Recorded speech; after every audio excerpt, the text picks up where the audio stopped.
ঘোষণা করেছি জাতীয় বিপ্লবী পরিষদ সেদিন শুধুমাত্র রাজু ভাস্কর্যের অবস্থানকে সমাপ্ত করেছে, কিন্তু বাংলাদেশের বুক থেকে ভারতের দালালি করা, ভারতের বাড়াই পরিচালিত সংগঠন, জঙ্গি হিন্দুত্ববাদীদের মদতপুষ্ট এবং ইসরায়েলের সাথে বন্ধুত্ব স্থাপনকারী সেই খুনি হাসিনার আওয়ামী লীগ সরকারকে নিশ্চিহ্ন করার জন্য বাংলাদেশের প্রত্যেকটা পথে প্রান্তরে আমরা আন্দোলন করে তুলব ইনশাআল্লাহ।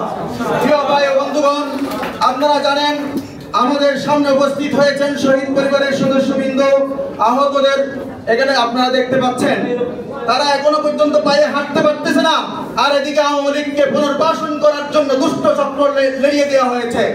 আপনারা জানেন খুনি হাসিনা সহ তার সম্পূর্ণ দল হচ্ছে লক্ষণ সেনের মতো পালিয়ে গেছে। যারা পালিয়ে গেছে তারা মনে করতেছে আমরা এখানে রাজনীতি করার মতো অবস্থায় আমরা নাই, আমরা পালিয়ে গেলাম। তাদেরকে আবার কারা নিয়ে আসার জন্য চেষ্টা করছেন? যারা নিয়ে আসার জন্য চেষ্টা করতেছেন তাদেরকে হুঁশিয়ার করে দিতে চাই, আপনারা যে রকম শক্তিধর হন না কেন সেই শক্তির সেই বিস্তার আমরা ভেঙে দেবো ইনশাআল্লাহ। সরকার আছে, এই সরকারকে সংস্কারের জন্য সুযোগ দিতে হবে। এই সুযোগ না দেওয়া পর্যন্ত বাংলাদেশে কোনো ইলেকশন হবে না। এই বিচার না হওয়া পর্যন্ত, জুলাই ৭৮ বিচার না হওয়া পর্যন্ত, এখনো রক্তের দাম শুকায় নাই।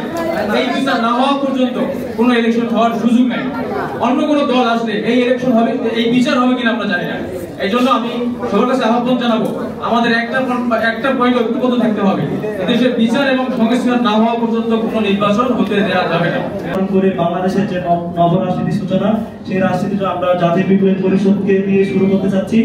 আমাদের জাতীয় বিপ্লবী পরিষদের আগে আমাদের বিপ্লবী ছাত্র পরিষদ প্রতিষ্ঠা হয়েছিল।